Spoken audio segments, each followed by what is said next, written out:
pasif, dan bentuk waktunya itu masa kini, artinya terus menerus, continue.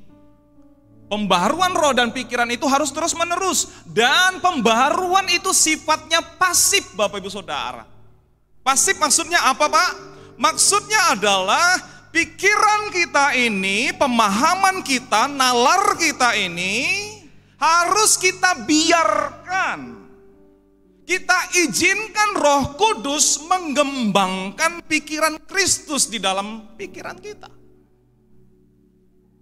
Di dalam Titus pasal 3 ayat yang kelima, di dalam Titus pasal 3 ayat yang kelima sangat jelas di sana dikatakan, silakan dibantu saya baca.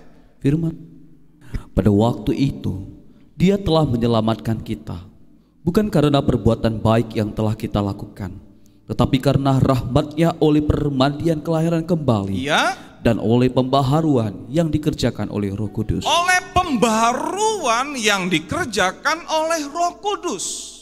Jadi pikiran kita ini dibaharui, sifatnya pasif, tetapi arti pasif di sini jangan kita mengartikan kalau begitu kita diam saja. Bukan, Bapak Ibu Saudara.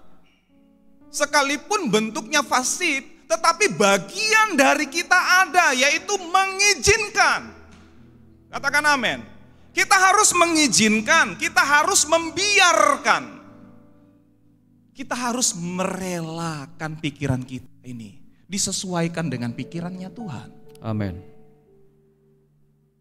Karena apa, Bapak Ibu Saudara? Tadi hamba Tuhan menyinggung manusia adalah makhluk satu-satunya makhluk yang unik yang Tuhan ciptakan. Karena manusia memiliki kehendak bebas. Dan Tuhan tidak bisa paksa manusia. Tuhan tidak bisa paksa manusia, aku baharui kamu, nggak bisa, Bapak Saudara. Harus manusia mengizinkan Roh Kudus berkarya di dalam hidupnya, menggarap kerjakan dia. Ya. Orang percaya harus terus menerus diperbaharui. Sangat penting, Bapak Ibu Saudara. Kita buka di dalam kitab 2 Korintus 11 ayat yang ketiga. 2 Korintus 11 ayat yang ketiga. Firman Tuhan, tetapi aku takut kalau pikiran kamu disesatkan dari kesetiaan kamu yang sejati kepada Kristus. Ya?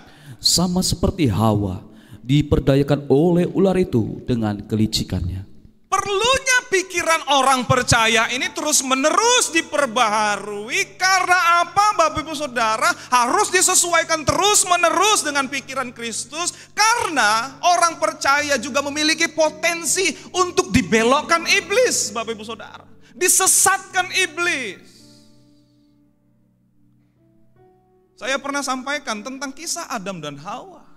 Bukanlah dalam pertemuan ataupun perbincangan 1 kali 2 kali antara ular, ya, iblis yang digambarkan dalam bentuk ular, dan Hawa. Gak bisa, Bapak Saudara. Tetapi itu ada sesuatu perbincangan yang terus menerus sifatnya, yang mengisi pikiran Hawa.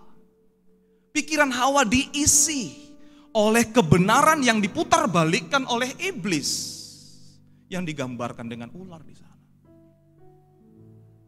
Sekali-kali engkau nggak akan mati. Jadi perlunya pikiran kita ini diperbaharui terus menerus, Bapak Saudara. Dan kita harus membiarkan Roh Kudus menggarap itu, Bapak Saudara. Selama kita tidak izinkan, tidak biarkan pikiran kita digarap Roh Kudus. Bukan masalah benihnya tidak baik. Sebab benih yang ditaburkan oleh Tuhan itu, yang diberikan oleh Tuhan itu adalah selalu benih yang terbaik.